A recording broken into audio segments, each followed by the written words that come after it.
HRN listeners. As we celebrate our 15th year, we are deepening our commitment to giving voice to the next generation of food systems storytellers, and we need your help.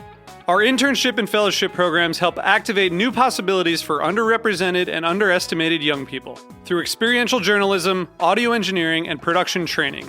Through these unique programs, HRN helps food equity stewards build essential workforce readiness skills that expand their potential and foster economic mobility. Please consider supporting these critical programs. And with a minimum donation, you can be entered to win a dinner for two at an amazing restaurant in one of 8 cities and tickets to a concert at a great venue in one of those cities. We have incredible partners across the country who have donated, as they also share our passion for helping to educate the next generation of food systems storytellers. Check out heritageradionetwork.org/15 to donate and enter to win today. That's heritageradionetwork.org/15 to donate and enter to win today. And make sure you donate before March 31st. Thank you. This episode is brought to you by Roberta's, home of Heritage Radio Network for 10 years. Learn more about Roberta's at robertaspizza.com. This week on Meat and Three, we look at the ways indoor and outdoor spaces are being reconceptualized during the pandemic to better suit new modes of living, working, and eating. It's brought a vibrancy and an energy back to the city streets that were so dearly missed during the height of the pandemic. This is about how we can grow indoors all year round, using proprietary technology that we've developed. How do I have someone understand, look, don't take a next to the June berries because you can eat those. That's free food. Tune in to Meat and Three, HRN's weekly food news roundup, wherever you listen to podcasts.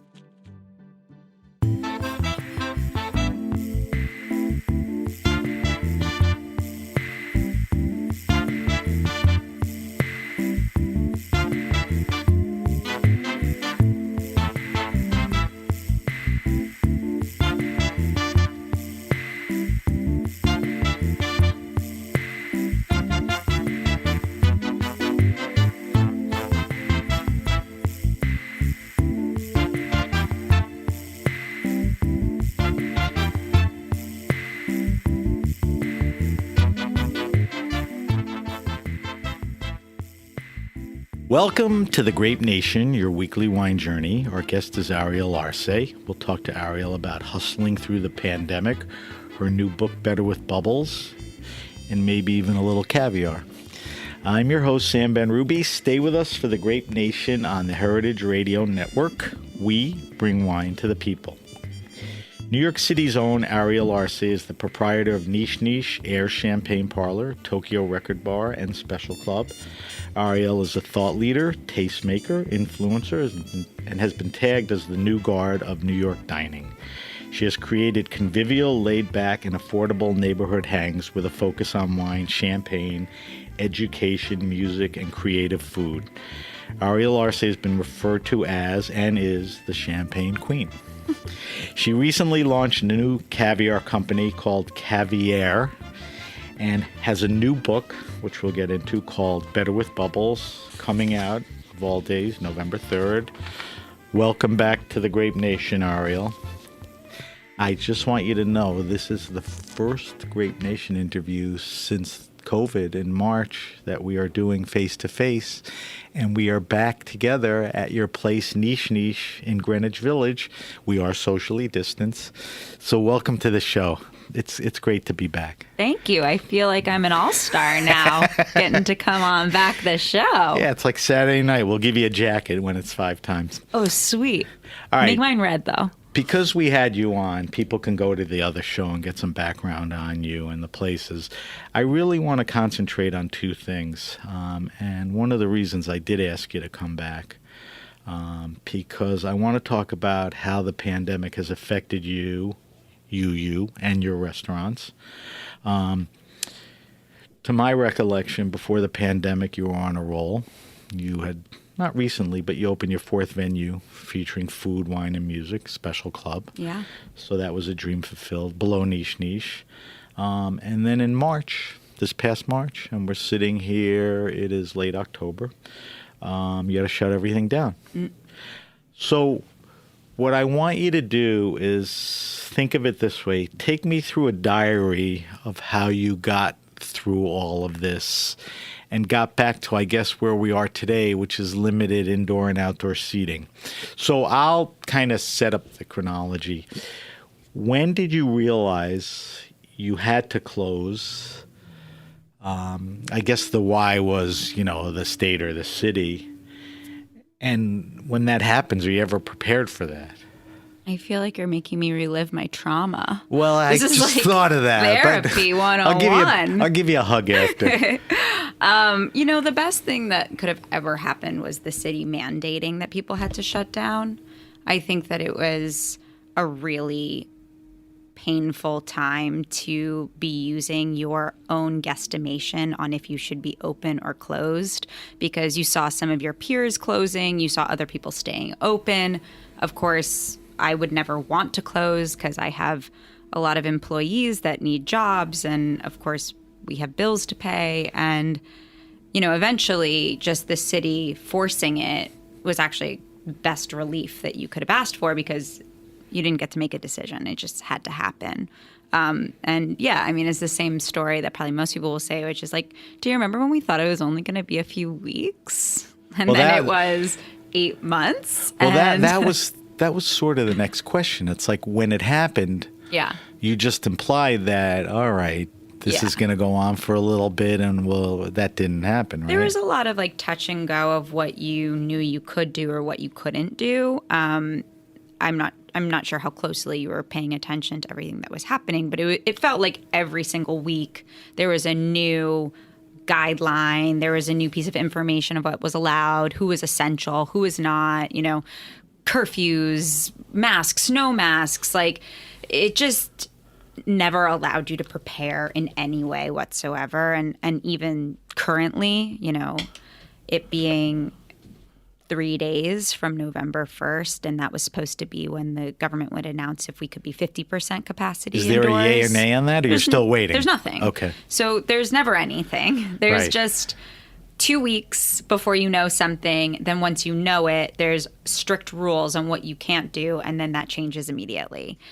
So for me, I think my first thought was, well, we can't really close. I mean, that's crazy. You can do delivery and takeout. Okay, well, what does that look like for us? And I have a lot of respect for takeout restaurants more than ever now, because It's an art.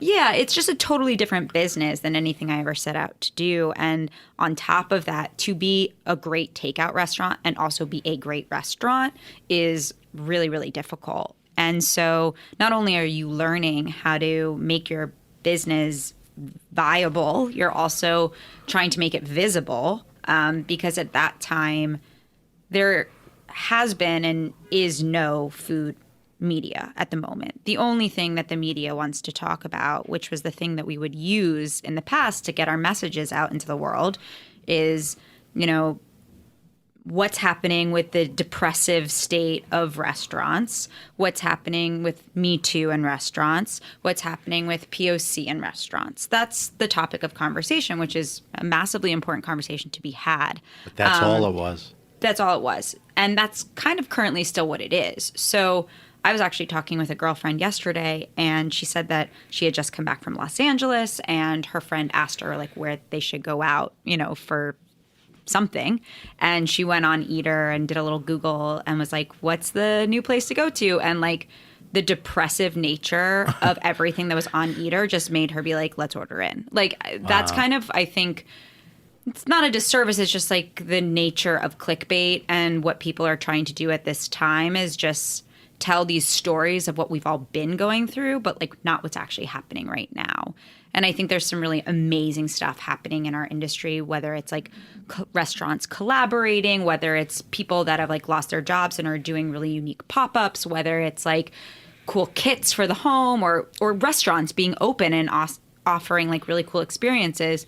You're not seeing much of that. So let's take it back to March/April.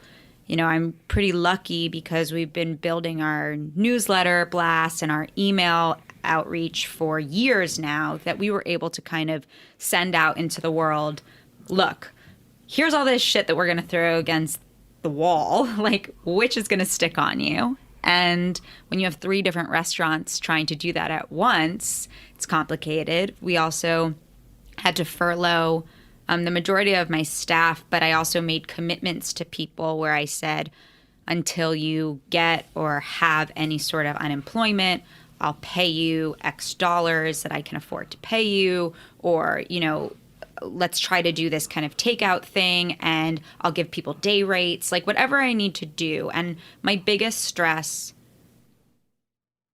always is that my staff is taken care of. And that was a really hard time because before unemployment got passed, and especially with that extra $600 that people got, you were kind of fearing that people were about to be making like $400 a week on unemployment and just unable to live their lives. When was that? I mean, when did you realize that you had to consider furlough and, you have to do it immediately. Was that like still in March or early April? Yeah. I mean, I think we closed on the 15th. Of March, as everybody had to. Okay. And then I think I reached out to the entire staff, as I did almost every single week for the first few months that we were open. And I said, here's the updates. Here's what I know. Here's what I don't know. Here's what I can do. Here's what I can't do. I also started a GoFundMe so that the staff How did that do? Could have responsive people? Yeah, we raised like $20,000, which, near goal? That was my goal. Oh, great. It was kind of wild to watch other restaurants set these goals of $100,000 or $200,000 and actually raise the money, good, deep respect to that and the people that support them. But I couldn't even fathom that. I just thought we would be closed for a month. So what would it cost for me to pay out some stipends for people for the next few weeks? And so we got to this lovely number where basically everybody got an additional $1,000 or so, depending on if they were full-time or part-time. And then the unemployment kicked in. And that gave what about me some PPP? relief. Did you do all the we applied diligent accounting stuff? Yeah, we applied for the PPP and the EIDL loans, and we got both of them. And we got them late, which actually worked to our advantage. Spread out a little. Yeah, we got it about 4 weeks before they extended the period. And it's actually funny. I woke up in the middle of the night last night thinking, oh my God, why have we not had any information on how to apply for PPP forgiveness yet? It was supposed to happen on October 24th. What's going on? That's a total aside, but that's my life these days. But we got those. You did it in the middle of last night in the middle of the show. That's okay. Endless Keep it on your financial mind. Stress. What about?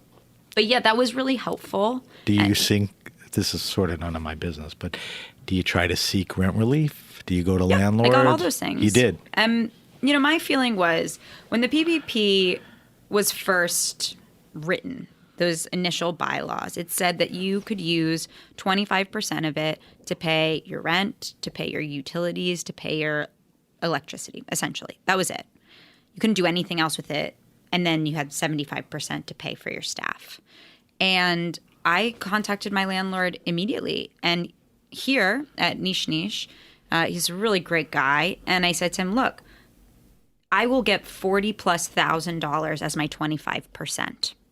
How much time can that buy me? And he was like, I will give you until X time. And we made this really nice agreement. And, it basically lowered my rent per month during that time. It was free money that I was using to give to him. And it's a chain of events. I came to him and said, we're all in this situation together. He was totally respectful of that. I gave him everything that I could give him at the time, and he was appreciative. And since then, we've come back to the table 2 or 3 times where I've said, to keep going. Look at what we're in. What are we doing? And incrementally, we kind of raise it every month because I'm doing more business every month, but I'm not back to my original rent. And it's just that's what needs to happen. So he's sort of been flowing with you. You're lucky you have a good landlord. And it also has happened at my other locations as well, too. I think there's some really obviously. Wait, you have 2 locations, 4 places. Where it's sitting in Special Club Niche. Airs one location in Tokyo. are on top of each other. So you're only dealing with 2 guys. Yeah, thankfully. God. Yeah. And the other guy is reasonable? Yeah, they were great too. They cut my rent in half for the first few months, and now I'm paying it at like 35% cut. And I heard all these stories of people who are like, my landlord is being a jerk and won't work with us. But I've also had conversations with those people and be like, well, what did you offer? And they offered nothing. What was your relationship going into those offers? I mean, I'm sure. Here, I'm. It was more rhetorical. I'm sure you created a good relationship with your landlord, where when the time came, it wasn't an uncomfortable thing. Yeah, but like at Airs in Tokyo, like it's a huge company. I don't have any relationship with my landlord. I just pay my rent on time. Sterile, yeah. But I think such a huge part of this time has been about being creative and negotiating. And I think a lot of people felt like, well, this is happening to me and I don't want to take any responsibility for it. And I think the fact is, at the end of the day, I signed a lease. I, committed to things. Like I put my name on here. Like, yeah, my industry is totally screwed and it's not by choice, but I'm still responsible for things. But that's why you're a good business person, because your perspective is real. Other people are like, F this, I'm screwed, you're screwed. Yeah. I mean, you got to sit down. I've heard a lot of horror stories. Yeah. From both sides. I mean, it's refreshing to hear, and I'm not surprised, by the way. So employee-wise, you talked about furloughing people as things are not getting anywhere near normal, but, you're doing more. Are people gradually coming back? We've returned to our entire staff and hired. You did? We have. I know a lot of the people because, I've been in and out of that have not returned because they've chosen to maybe change careers or they've left the city. But that's the only reason. Yeah, so anybody who wanted to come back came back. That's a tribute to you for the environment you create and the vibe that you create and how it trickles down. Keeping an eye out. That's me complimenting you. You don't have to respond to that. I know that because I see it. Thank you. This is not like a bat mitzvah where I'm giving you like a speech and all that. God, but I'm just telling you. Come on up and light the candle number 12, Sam. So, everything you're telling me is somewhat positive. Your experience in the toughest of times, you handled, all the adversities well. Talk to me like logistically. Now you have a restaurant. You're like floating for 2 weeks and you have a freezer full of food and all this wine. What happens? At some point you got to say, I got a freezer full of meat and, Well, I'm kind of lucky because I don't. That's not how our concepts work, which is great for us. Right. It's not good for many people who are trying to plan for the future, and our concepts change every week. Right. So you don't have a whole 800 steaks there. No, if nobody showed up tomorrow, we could just not order food for tomorrow. Right. And we'd maybe bite the bullet on a couple $1,000s worth of product, but like it's not going to kill us. The real issues are your overheads, like your non-negotiable overheads, which luckily have been slightly negotiable, but you still got to pay for the building every month. You've got to pay for your electricity. You got to pay for all the things that you've rented, all the equipment. You're still paying off your inventory. But at a certain point, after we got our funding, I worked with my accountant and I said, I want to pay off everything. Let's pay off everything so we have a fresh slate and no debt. Wow. And in some respects, that was good. In some respects, that's not good. But it made my conscience feel better, and it allowed us to be able to kind of start fresh where, hopefully the PPPs are going to be forgiven and these EIDL loans are paid back over 30 years at very low interest, almost no interest. And no hardship, really. And to be frank, like they've been received under LLCs. So if everything is going to go terrible tomorrow and belly up, like I'm not personally liable for that. You have it structured. So, my feeling was if we can make other people whole and we can make ourselves whole, then we can start fresh and we can actually be creative about how we want to build from there. I want to talk to you about that. On the PPP thing, and excuse my ignorance, was the intention to give you the money and not pay it back? It was sort of a loan that you... As long as you use the PPP funding correctly, they would forgive? It's forgiven. Okay. I just wanted to make sure. And you're assuming that's going to happen. Well, it was difficult when it was 8 weeks. And that's why everybody rushed to bring their staff back. Because all the PPP is to legitimize that you had the staff there because of the PPP? Or is it PPP or PPE? PPP. PP. PPE is what we wear on our faces. Right. So the entire purpose of the PPP is to allow Trump to say that he got people off unemployment because you become the unemployment as the business. The problem is that if you give all this money to a business that is flailing and drowning and you say like you can only use 25% of it for what you need and the other 75% is a joke, like you just have to pay it out to people, it's very hard to reckon with. And a lot of people took the money and were like, there's just no way I can actually spend this amount of money on my staff. 1, people aren't in town. 2, people don't want to come back to work. 3, they're making more money on unemployment. Like you had Good to point. reach certain targets. So when you have to substantiate it, some people, even in their best efforts, had trouble using going by the guidelines using it. And thankfully, we got it with the timeline of the extension of the 24 weeks from 8 weeks, which allowed us to bring back our staff, anybody that wanted to come back to work, pay people more than they were getting on unemployment, but for services rendered, and extend that period for as long as possible. So, like, if anybody from unemployment services or payroll is listening to this right now, I fudged so many things to make sure that my staff would make really good money. And also, if they wanted to claim unemployment, to continue to be able to claim unemployment. Like, I didn't care. Right. I was like, do you? Because we do not know what the future is going to be. Fair. You paid all this money into unemployment. Fair. Get what's yours. And also, if you want to come back to work, let's figure out something where we can use this money as long as possible and you can benefit all around. And that's when we actually reopened the restaurants as like true takeout places where we started niche takeovers and Tokyo takeout. Take this next question from there, and you started answering it. So that was, what are the pivots that you had to make when you realized, everything was moving along? And so the first, I guess, the next pivot, because one of them was applying for everything, securing them, employees. The first. Well, think about pivot. it this way. Go ahead. If you were given a bunch of money, yes. Let's just say you're opening a new restaurant and you raise capital to open said restaurant, and you have whatever your heart's desire to spend that money on. You buy product, right? So that you can sell product, or you buy things to make product.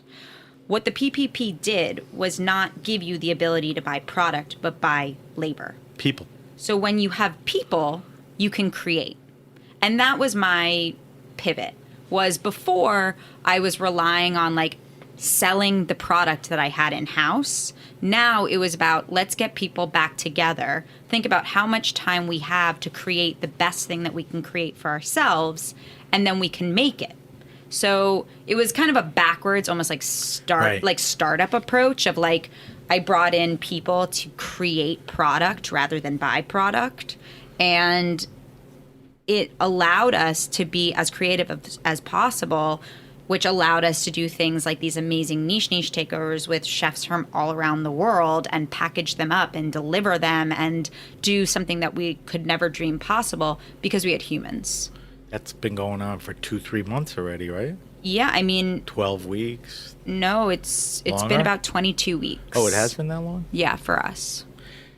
See, that's... Potentially longer. That's how you view this business. That's your hustle. I mean, you put your priorities in a certain place. People are my priority. Yeah. I mean, that, Danny Meyer goes be. back to take care of your people first type thing. I mean, we won't get into that. What about stuff like wine? Like, I know food, like you weren't sitting, you had a decent amount of wine. Did you stop ordering wine? Oh, definitely. Weren't there laws that allowed you to retail wine now? Yep. So we stopped buying anything, basically, except essentials. And I don't think we bought wine for months, and we just worked off of the inventory that we had, and we would retail that, or we'd sell it alongside food that we did. Did people respond to the retail? Because I So saw much. all the good, cool restaurants Yeah. basically became wine retailers. Yeah. And incredibly curated, great Yeah. stuff. So No, that it was was- a good move. It was great. It was a lot of work for like not a ton of money, but at least you were selling Moving off money. something that you had, Yeah. right? And you Yeah. didn't have to buy for it. I would see, and there was another pivot for me, right? I saw friends who decided to create like trading posts and General stores. like general stores, and they would have to buy things for it, because if you say like, I'm going to always have this SKU of wine, or I'm always going to have like this many whites and this many reds and etc., like you have to purchase for that. Whereas my thought was, let's do like almost a grab bag, right? Where I did something Whatever. called champagne or wine roulette, where you could tell me things that you liked. You could tell me how much money you wanted to spend. You could tell me how much you wanted to spend per bottle. And I would just pull stuff from the cellar. And so you would get a random mixed case of things based on a few questions that we would ask you. And nobody ever needed to know that I didn't have any Sauvignon Blanc in my cellar, or that I didn't have any You didn't set it up Gamay. that way, yeah. I had plenty of light reds from around the world. So if you are into light, juicy reds, like I just got to pull things and send them. And the thing that surprised me the most, that was really flattering, was that one, people trusted me to do that and let that go on for quite a while. No surprise there. And also the budgets they would give. They were really supportive. They would say, I would assume that someone would be like, oh, 20 to 30. $20 a bottle, $30 a bottle. People would give me $500 budgets. Jesus, good for you. And that wasn't everybody. No, I had plenty but of people who but wanted. it happened, yeah. Yeah, that's great. How...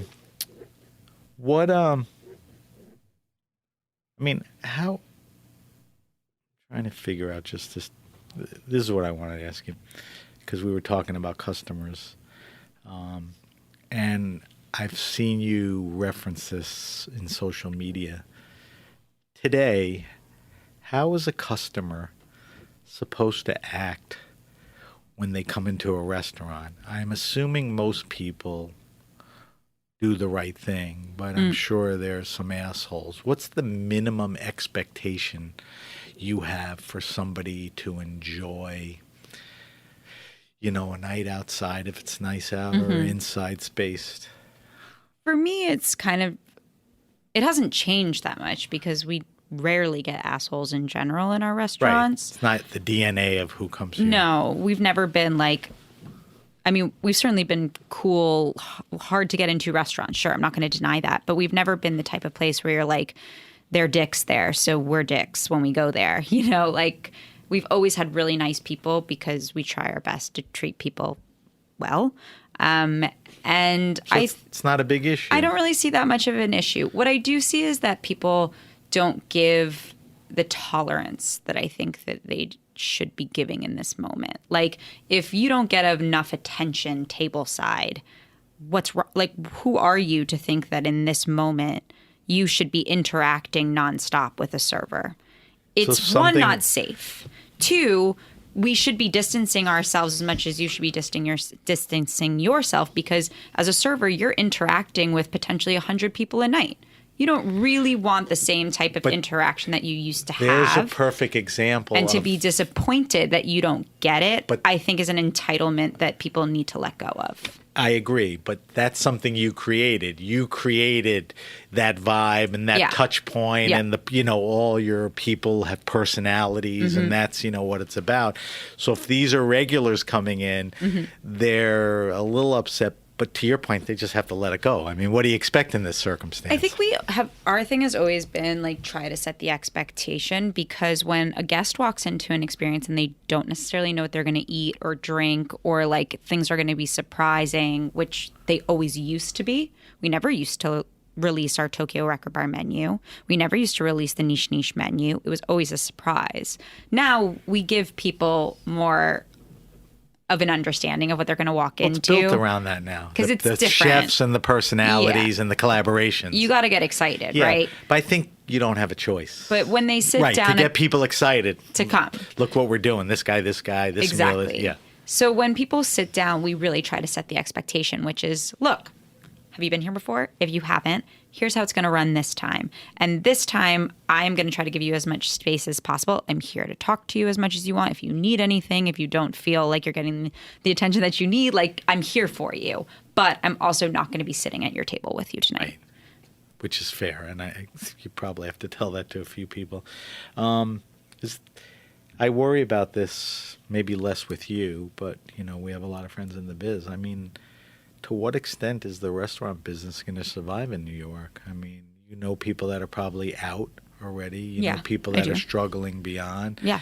I mean, what do you see in 6 months, a year, 2 years? When do you see your life back to whatever a so-called normal is? It feels like an impossible question because, again, you have no way to prepare for the future. You have no clue what the future is going to look like. I have anxiety every day about what next month is going to be like. Are we going to have a second wave? Are we going to get shut down again? What do we do if that does happen? Yes, do we have to maybe. return to takeout again? Like, all those things cross our minds all the time. But all that stuff's potentially in play.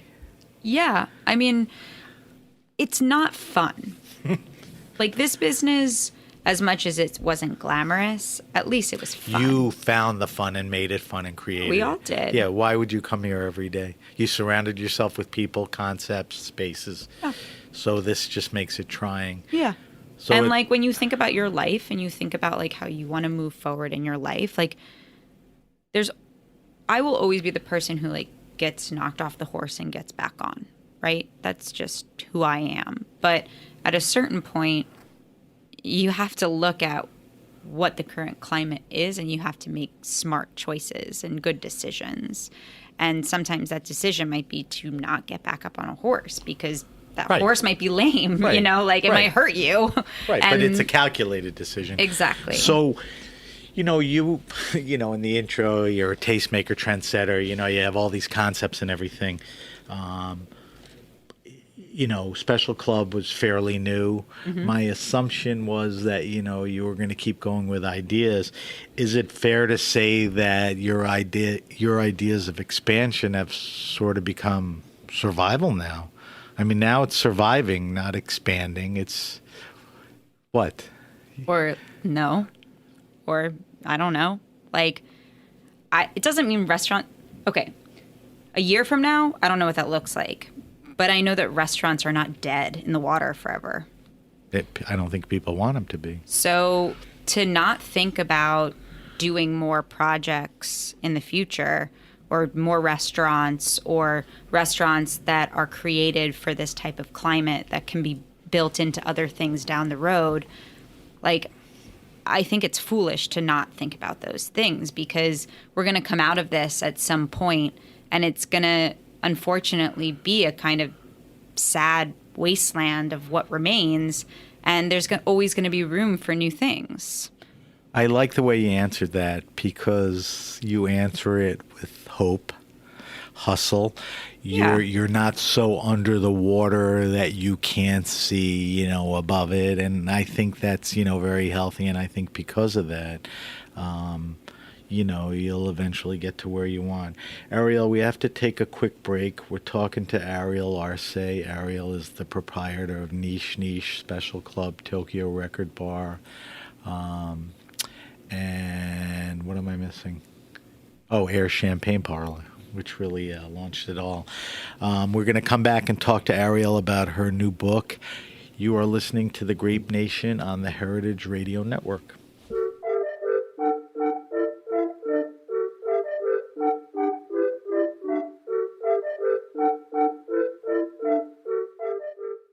This episode is brought to you by Roberta's, home of Heritage Radio Network for 10 years.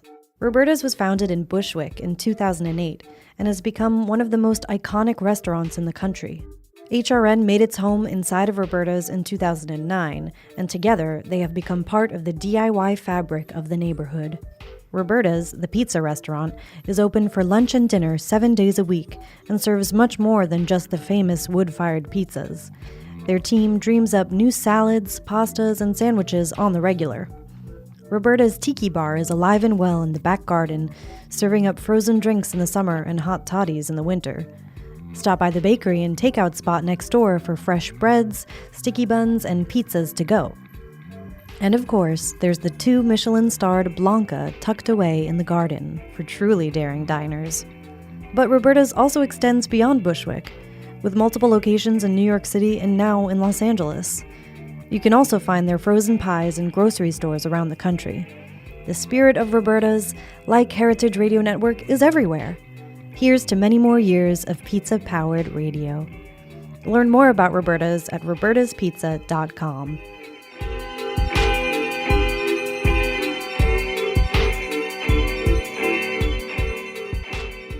Okay, we're back. We're back with my guest, Ariel Arce.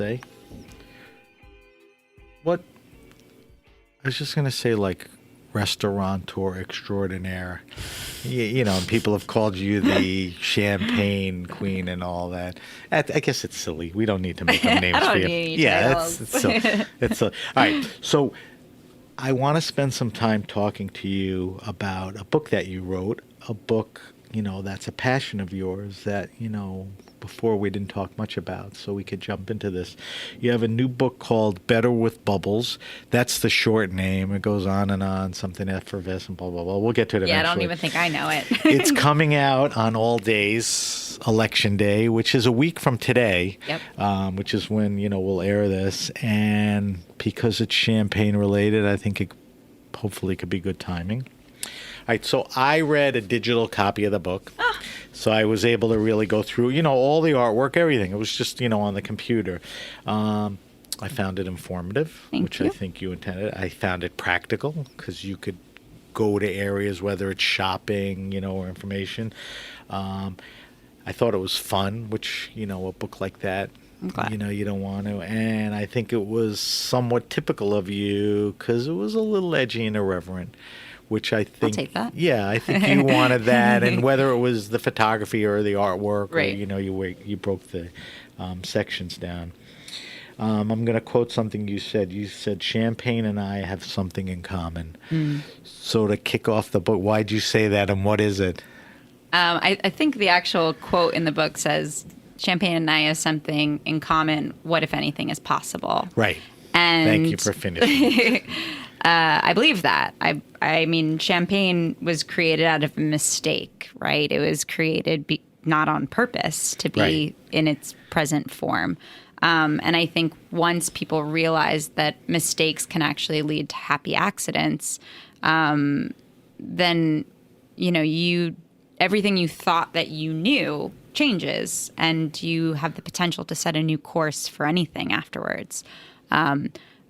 That's sort of a mantra. Yeah, my formative life was an actor. My wannabe gymnast. Like I did too many things in the first half of my life that I can't even remember that I don't do now, you know. And I think you never really know where your life is going to go, and saying yes to things is really important, and kind of faking it till you make it, I think, is a great thing. I don't think that people should walk into every situation fully prepared. I think you should stay open-minded and think of your failures as, you know, learning experiences for anything you want to do. And yeah, I think we hold ourselves back a little bit too much because we're afraid. So I know you're going to say yes to this, but you've taken enough risks and done enough things. I mean, do you feel that applies to you to some extent? Do you have regrets for things you haven't done, or? I don't have regrets for things I haven't done. I definitely think that I can be smarter about some things, or not so, like, that's fair. You know, trigger happy on stuff, maybe be more thoughtful. But yeah, I've taken. You could teach yourself. That's in Yiddish they call that narschkeit. That's nonsense. You could handle all that. You know, I see people who seem to kind of not be failless, but like everything is really calculated and methodical, and they always connect with the right people when they want to do something, and maybe their message becomes more powerful. I think that in my early half of my career, I didn't understand how to message something and really understand the power of that as a strategy for sending out into the world something that might be new or different. Why would you? I mean, nobody really, you were never in environments, corporate or whatever, where there was structure and, whether it be sales seminars or marketing, so you had to self-teach yourself. Yeah. But, you came out, with the light at the end of the tunnel. Just go back one more second with me with the champagne thing. Champagne's a pretty big part of your identity. I mean, where was that first touch? I mean, why champagne? I mean, who was the influence, or why that and not beer? Yeah, right. Well, maybe it was going to be beer. It was just, I really fell in love with the beverage industry more than I did from the food perspective or even the hospitality perspective. And I wanted, for once in my life, to be a master of something. I have always been very good at a lot of things. Like, I'm really lucky. I know that we've had this conversation before where I talk about luck and you yell at me and say that luck doesn't exist, like you make your luck, blah, blah, blah. But I know that I was born with an innate set of skills that made me pretty good at certain things. And that's a gift. So for my upbringing, I was a gymnast and a professional actor, and I could dance and I could sing, and I was relatively charming if I wanted to be, and things didn't come that hard to me. Right. It started to come hard to me when I entered the food and beverage industry because I had never done it before. I was learning on the fly all the time. But did you like the challenge? I loved the challenge. It didn't push you back, right? I remember it fueled you. Yeah, I remember my mother just being so disappointed that I went into this business. Yeah. And she's just like, you're so good at so many other things. Why would you choose to do this? And I was like, yeah, but this thing is making me feel good. Like, those other things don't make me feel good. There isn't a psalm that doesn't have that story, or a chef or whatever. Right. Let's talk about the book. Let's get the required goofy questions out of the way. What was the reason, or what inspired you to write the book? Why? Right. When did it happen? Start gelling and beginning? So I would have never done this if I had not met my editor, this wonderful woman named Caitlin Leifel, who... Separate of wanting to write a book, you met an editor and that inspired? No, she approached me. Oh, okay. She was kind of in like a semi-retirement at Rizzoli, and she had either come into Ayers or had read our menu from Ayers, and was like, followed me on Instagram and was like, I think you have a good voice for this subject. Would you want to write a book?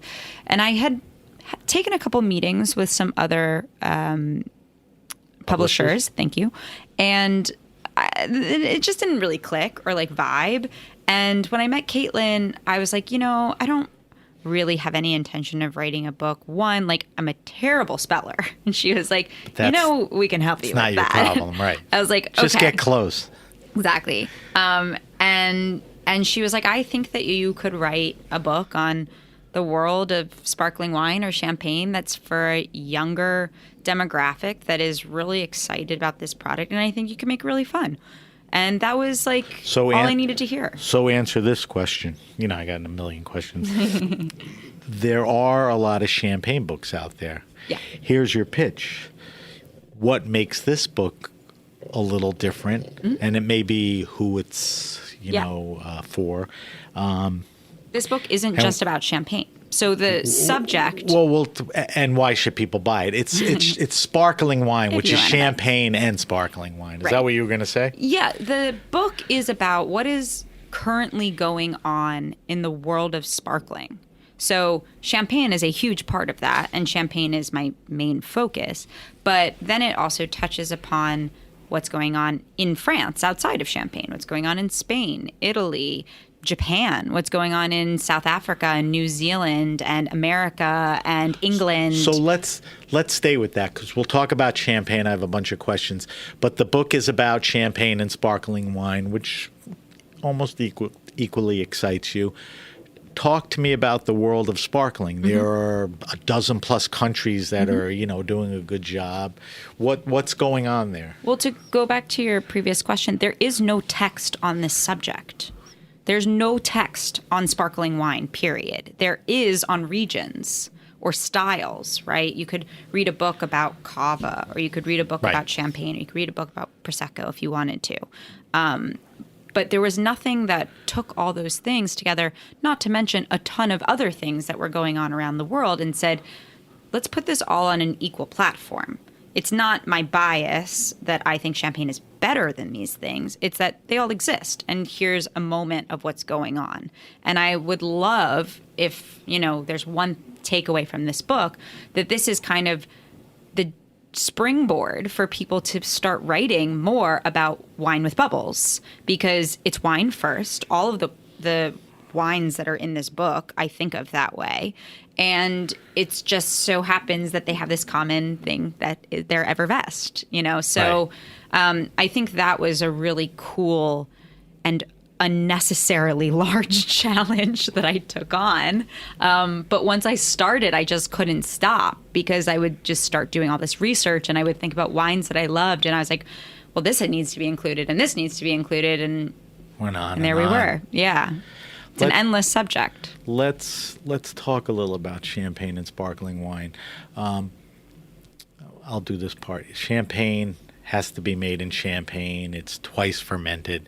Sparkling wine can be the same method as champagne, but it doesn't have to be. What are some of the other ways that sparkling wine is made? So you can make it with one fermentation. It can be force carbonated.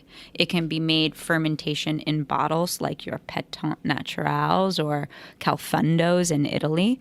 It can be made like in a sweet style, like a Bougie Sardon or a Lambrusco, all of which have grapes that are the indigenous varietals to that specific style. So champagne is singular in the way it's made in that sense.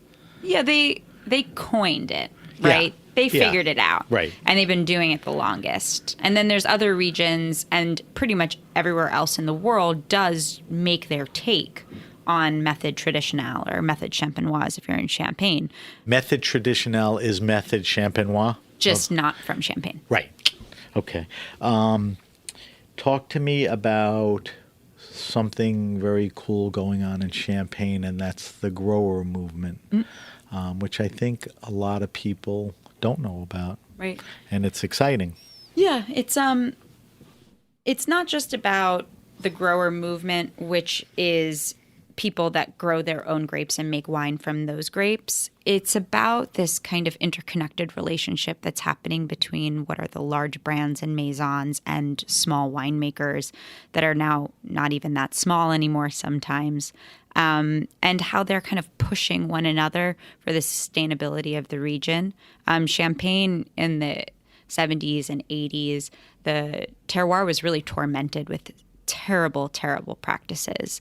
And now you have this, you have a new generation now, but I would almost say three waves that have happened since of people who either inherited vineyards, who bought vineyards because 30, 40 years ago, maybe that would be possible, and started applying techniques that spoke to them, whether they were revitalizing their family's domain or whether they were doing their own thing, just starting fresh because maybe they went to university or they studied in other parts of the world, Burgundy, Italy, places like that. And now we're like multiple generations in of this movement, and the wines coming out of Champagne have never been as thoughtful and with such a mind towards the terroir. So that's loud and clear to me. I am a little cloudy on one thing. That applies to the big houses too. They've not as much. Well, it'll always be a slower because you said they roll. were both, you know, the grower and the bigger houses, the maisons. There are some houses that are dedicated to being fully biodynamic or organic. You have houses like Leclerc-Briand, which Right. I had are not Hervé Gestine on the show. Oh, which he how was cool a is that? sweetheart of a yeah, guy. amazing winemaker, but Yeah. somebody who's like deeply rooted in biodynamics. Then you have somewhere like Louis Roederer, where in the past 20 years they've made a commitment to saying that they would like to use all organic or biodynamic fruit in a certain period of time. The problem is that maisons, let's just talk about the big houses, make upwards of millions and millions of bottles. They do not own all the vineyards needed to produce the grapes for those millions and millions of bottles. So they buy contract, grapes right. through long-standing contracts. And what is happening is that some of these houses are starting to incentivize these farmers to grow their grapes better for a better price. And when the big houses or the big marquees can set the standard of the price of grapes, if you give me higher quality or organic or certified grapes, then you start pushing the region to change as a whole. You're never fully going to have a region of Champagne where you have farmers that are growing grapes just to sell them off, that are really conscious about growing organic or biodynamic or, like really quality grapes. Right. They already get a great price for their grapes. So Right. who cares, right? But if they find that their neighbor happens to be doing it and getting more money, or their neighbor happens to be a small grower producer and their yields are incredible, or they're seeing something that's going on around them that feels like it could benefit them, then you start pushing a region to change. Is that moving at a decent clip, or it's still sort of slow? I mean, it'll I always mean, we're talking be slow. sustainability, Yeah. regenerative farming, moving towards organics and biodynamic. We're not going to be like the Jura or Loire Right, anytime I didn't expect soon, that, but there is. it's definitely progress. Okay. I think you can help me with this, and the book talks about it. These are things that are in the book that I was interested in, I think listeners would be, and, I pulled out. I think people want to get into Champagne. Maybe they need a gateway, but I don't want to put it that way. Where are the values in Champagne? Like, don't let Champagne as a term scare you away, because there are values. Definitely. What are they? You could be specific. You could be, a particular region in Champagne. What do we look at for? I think if you're looking from like a house or brand perspective, there's a lot of great non-vintage wines coming from big houses that are being made in really quality ways. Throw some names up. Charles Heidsieck, Henriot, Philippe Anat, Bollinger, Louis Roederer, that's Delamot. Like, these are just a few to start. But, each one has a different story. But I think that if you allow yourself to step outside your comfort zone of a yellow label or a black label or Dom Perignon when you're feeling fancy, and you There's actually so much more. Start looking at some of these other houses that have been making Value and champagne for a quality. long time, there is good quality there, and there is, really good value. I think what else is the amazing values of Champagne is small producers, grower producers that are making, and I'm like shooting myself in the foot a little bit by saying this, but that are making single varietal Grand Cru wines. So there's plenty of producers out on the market that sell Grand Cru Chardonnay from some of the most incredible terroirs for like $40 bottle, right? And they're not going to be necessarily ethereal, but the terroir of which they come from is really spectacular, and you can get a great price. The reason why I say I shoot myself in the foot is because I always like to say that Grand Cru and Premier Cru can potentially have no status if a winemaker is not a good winemaker. Right. Title is nothing compared to it's what that status the farming, has to the do fruit, with. and the winemaker. Right. That Grand Cru and Premier Cru had more to do with what a grower could sell the price of their grapes for to a maison, rather than if the actual grapes themselves were good quality. So when you have incredible winemakers, they could be making it out of village terroir, and it could be better wine. It's like vintage years. A bad vintage year with a good winemaker is still going to be a good. I say it all the time. I agree. Is it? I don't know if the word's obvious, but is it obvious that sparkling wines present a better value? Sometimes. I mean, it's not champagne, but sometimes. so it's not a blanket yes? Well, I think it's not fair to say that like sparkling should be your gateway to champagne or like vice versa. Like if I didn't say that, and I didn't imply that. You didn't. Okay. But sometimes people say like, what's the Venn diagram for champagne of like how often do people start with sparkling and like make their way to champagne, or how often is someone looking for something inexpensive? So you recommend champagne hoping that they're then going to, you recommend sparkling hoping that they're going to get to champagne. And I think that there are always going to be people that one are going to be looking for like certain flavor profiles or like textures, and those things aren't going to exist in champagne. So it's like a fool's errand for me to be recommending like categorically classic it'll never... wine for someone who wants something more natural, right? Yeah, and drink a pet net. Yeah, or drink Raventos Greek sparkling like with native varietals that are wild. Like there's so much cool sparkling wine in the world that I don't often like to only recommend champagne because, again, I think it's a disservice to the rest of the world sparkling. But I also think that more often than not, starting with Method Champenoise or Method Traditionnel and then moving people up the ladder of that style into champagne is the gateway. So sometimes like that's a good point. Your cavas or Franciacorta wines or American sparklings, like allow people to buy something a little bit less expensive and then gravitate into champagne. Where's Prosecco on that chart to you? Because we know a lot of people, maybe not your customers, maybe not our friends, drink Prosecco. Who drink Prosecco. Is that sort of like the... First of all, there's great Prosecco. That I know. I've had some people on, natural makers. And like the DOCG there's Prosecco like a Grand Cru area, exactly. Valdebuena or whatever. You nailed it.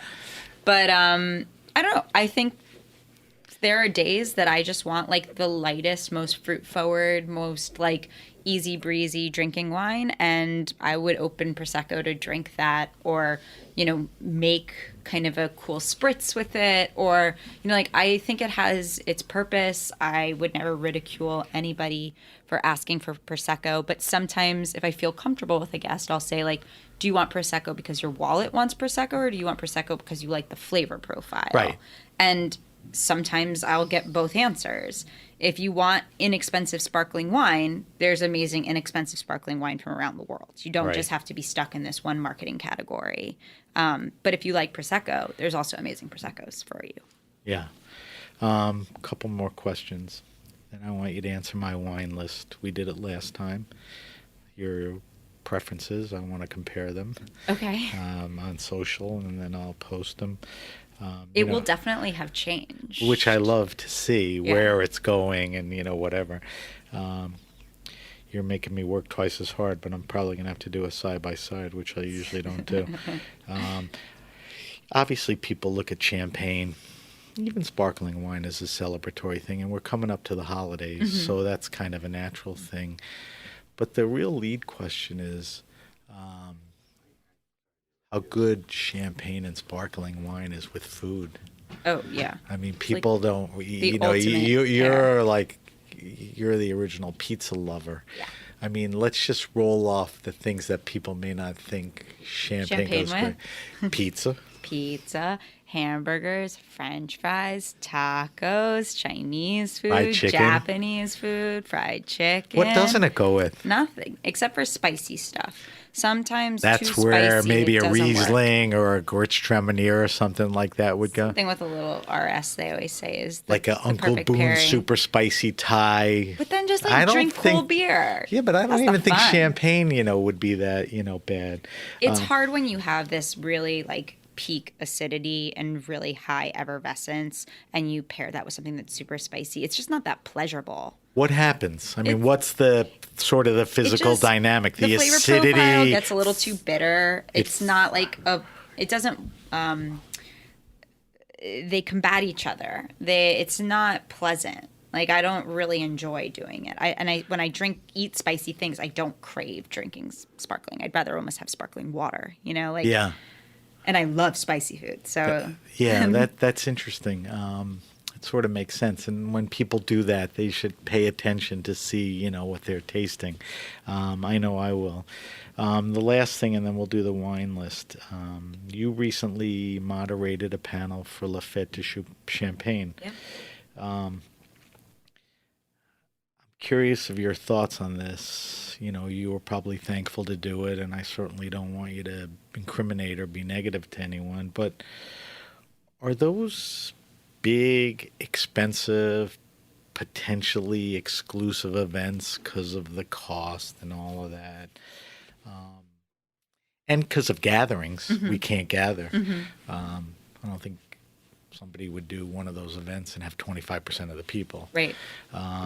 Is that a thing of the past, or in time when they can, they'll come back? People change their thinking? You understand what I'm asking you? Totally. First, I think that people, regardless, especially if you had an expendable income before COVID, you probably still have an expendable income. Yeah. COVID didn't impact that percentage in the same way. Yeah. But I think that people are willing to spend money on things now more than ever because they don't have little pleasures in life all the time, or they can't go out to fancy dinners all the time, or participate in events, or fly around the world, or do whatever they were doing. That's so a good there's point. that. I think that I speak, or often try to speak, to a different demographic than who normally participates in those affairs. Are we saying a little younger? Younger, or just maybe not as affluent, nerdy, or even as might deep be, into it. They could be nerds, be. Okay. But, you know, I often deal with a certain price point of buyer versus somebody who, like, can just drop a couple $1,000s at a dinner on wine. That's not often my customer. I love those people. Feel free to come visit me. I have wine for you. Right. But it's that's not who I target. So I can't really say. I think I was really honored to moderate that panel because I was the only person that moderated that wasn't part of the Lafite organization. And also I got chosen to moderate a panel of 9 women doing a really democratic group in Champagne called the Transmission. And that has always been something that I'm very passionate about. So, you know, I think that seminar in particular, in case you're picking up the sound, that's my puppy who sounds a little bit more like a pig. It's my new friend. Well, old friend. But that's not me. That's just snorting at me. Dion, Ariel's dog, sitting on my lap talking the maitre into Dion. the Yes. But I think like that group, or the people that tuned in for that conversation, were people who aren't necessarily your mass collectors. Those are people that are really excited about the region of Champagne and the changes that are happening there. So what you did is speak to it. Yeah, you took yourself out of it. I'm recusing myself from this diplomatically. question. Okay. Because normally I would be like the big loudmouth saying X, Y, and Z. But there's definitely... I respect to everybody these days. Right, and I don't disagree with that, but there's a discussion that has to be had. All right. I guess last question is, what's keeping you up at night? I mean, is it business? Is it something particular today, right now? Is it everything we talked about? I don't like being able to not plan. So sometimes I wake up in the middle of the night thinking about like 7 to 10 things that I have to do, and like. But you have to get through the concept that you can plan first. Yeah. So like, I'm not kidding. Last night I was up in the middle of the night thinking about, I have to figure out how to move the stereo equipment from Tokyo Record Bar downstairs up into Airs. I have to understand why I'm not applying for the PPP yet. I need to get all the holiday decorations for Halloween that's coming. Like, there's just a lot of stuff. It's things they're going okay, and all the things that you have to do that maybe you didn't get to, that you have to get to. That's good. active mind, active things, things to keep the ball moving. All right, we're going to wrap the show up. I want you to do this quickly. Okay. It's called our wine list. You've done this before. We ask all our guests the same 5 questions.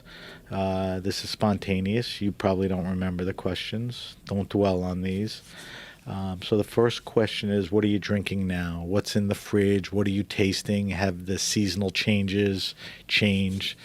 What's in AA's refridge? It is funny because the last time we had this conversation, I hadn't gone through a year and a half of niche. And what that means is we had 300 hosts and 1,200 different wines come in the door. Exposure, education. So now I have such an awareness of the world of still wine that I probably didn't even begin to think of. I love Italian whites. Obsessed with Trebbiano, Fiano. It's kind of, I think the last time I spoke to you, it was like Burgundy and Champagne, but now I'm finding the kind of Burgundy of Italy, and that makes me Give really me excited. A few makers that excite you. Well, of course, Valentini. Yeah. Which I will do it. Every time I see Valentini, I don't care what the price is. If I haven't tried the vintage, I'm like, that's what I want. I'm with you. It's like the one purchase I'll make because it's hard to find, and it's always good. Yes, so good. All right, so that's good answers. Let's leave it at that. Is there anything else pushing as hard as that, or that's really top of the list? God, it's kind of crazy. There's so much that we have right now. Leave it at that, because that's very specific, and I like that. Mm-hmm. I probably know the answer to this. Favorite wine and food pairing? Champagne and pizza. It'll be funny. I'm pretty sure that's what you said last time. It's probably what I said last time. All right, give me a second one.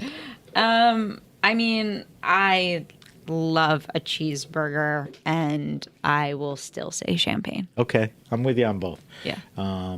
I'm a pretty simple taste. Although about 4 years ago I went paleo, except for wine, so I'm not eating the rolls, and I'm way down on pizza. Are you doing that right now? Is that what you said? Yeah, for 4 years already. You've been paleo for 4 years. My cheat is pizza a couple times. I mean, John's down the block's one of my favorites.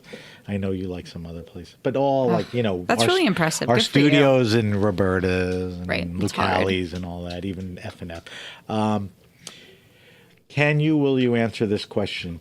Favorite wine restaurant and or bar? I would put this at my top of one of my lists, Niche or Tokyo, because of the selection, the people, the vibe. That's what I'm looking to you for. When you're not here, do other people do it well? Are you comfortable, throwing a few out? Yeah. Or do you feel exclusive? No. Give me a few. Of course not. It's almost like what exists right now. Or, before things change. And I know you don't get out a lot.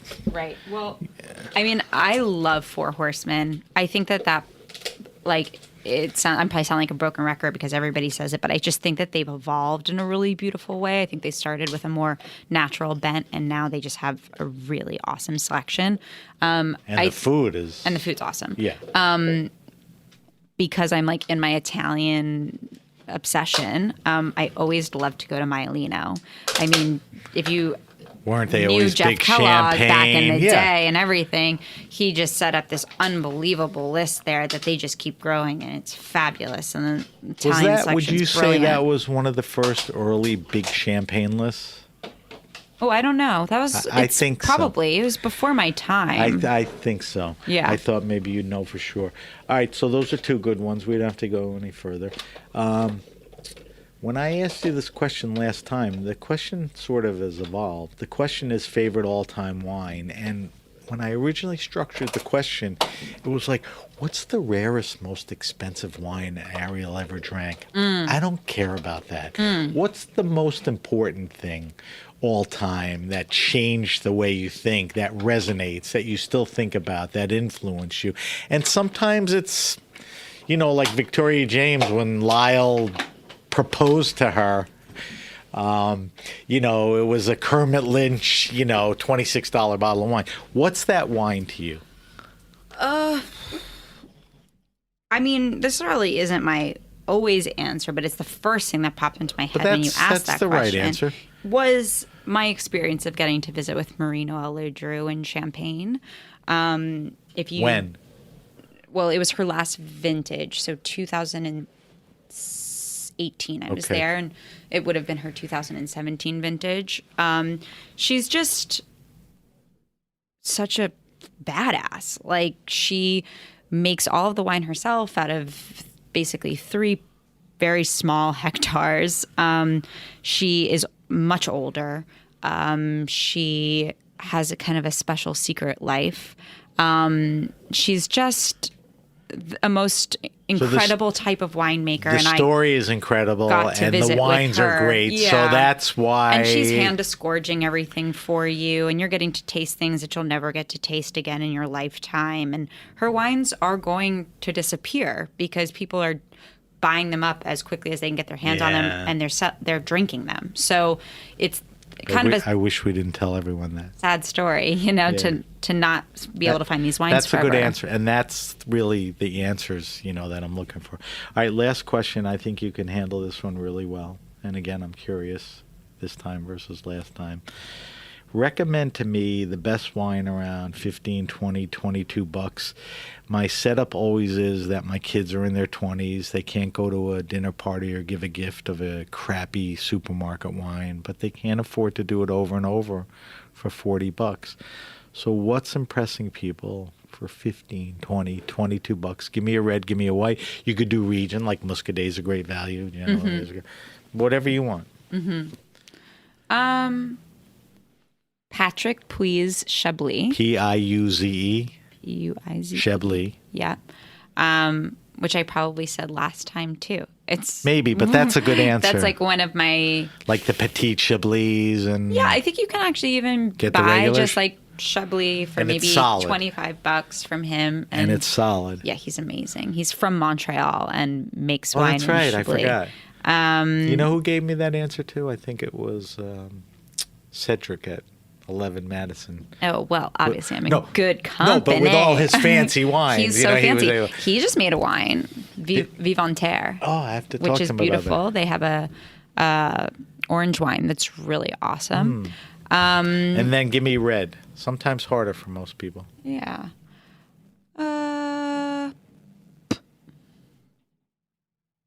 Kelly Fox, Pinot Noir, From where? Oregon. Those And you're talking 20, 22 bucks? I think her wine maybe comes in between 20 and 30. But Okay. I promise you, if you bought a bottle of that wine or if you can get your hands on it, you won't look at Pinot Noir the same way again. You piqued my interest. Those wines are so elegant and so like they have fruit and they're floral and they drink like violets, and her wines are just amazing. So if it's a little more than what I'm looking for, it's still an incredible wine. It's an incredible somewhere in that wine. range. Absolutely. All right, so like I said, I post all the answers because I know our listeners are interested in that, and I'm going to have to dig up the other ones, and I'll do a side by side. We've been at this over an hour. My bad. I'm supposed to keep it to an okay. hour. I got to wrap up. Let me do a quick wrap up. And then I want to get some information from you. If you have a question, suggestion, wine happening, or event, hit me up at sam@thegrapenation.com. That's sam@thegrapenation.com. Subscribe to the Grape Nation podcast on iTunes, Stitcher, Spotify, or wherever you get your pods. Follow us on Facebook at The Grape Nation. On Instagram, we're at SBenRuby. On Twitter, we're at BenRuby. I know, confusing. But you can always use the hashtag The Grape Nation on both. As I mentioned, we'll post Ariel's wine list on our social media sites next week. Ariel, if we want to find out more information and you put out an abundant amount of information on Yes. all your venues, Lots. where are the best places to follow what's going on here? So everything kind of filters through my personal, which is Arce Cool. ARCECOOL. Yep. Okay. And then for all the restaurants, they each kind of have their own identities. So you've got at Niche Niche NYC. For Tokyo Record Bar, it's at Tokyo Record Bar. And at Air Champagne. And then I also started a caviar company if you happen to Oh, we want didn't some get to talk about it. direct-to-consumer caviar. All right, It's caviar. Let's talk about that for a minute. I know, it's fine. CAVI and then Airs, which is your first place. AIR. Yeah. Caviar. Caviar. And the concept is to take something that people think is hoity-toity, give them quality, accessibility, and Affordability. value. Yeah. So how do we do that?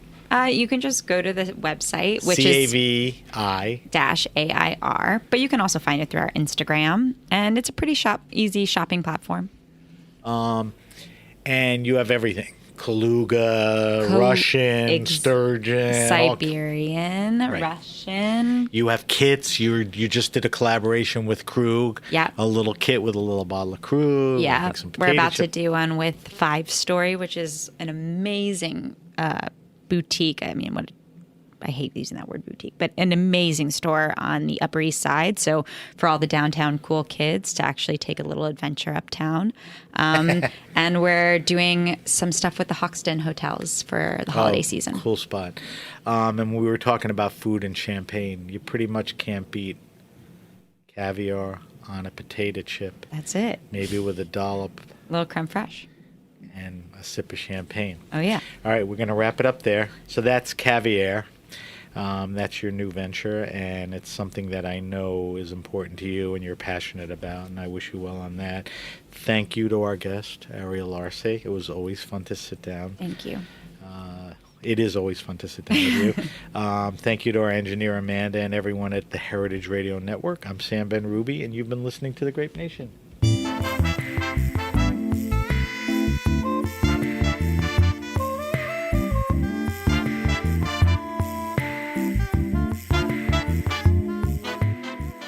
The Grape Nation is powered by Simplecast. Thanks for listening to Heritage Radio Network, food radio supported by you. For our freshest content, subscribe to our newsletter. Enter your email at the bottom of our website, heritageradionetwork.org. Connect with us on Instagram and Twitter at heritage_radio. You can also find us at facebook.com/Heritage Radio Network. Heritage Radio Network is a nonprofit organization driving conversations to make the world a better, fairer, more delicious place. And we couldn't do it without support from listeners like you. Want to be part of the food world's most innovative community? Subscribe to the shows you like, tell your friends, and please join the HRN family by becoming a member. Just click on the beating heart at the top right of our homepage. And thanks for listening.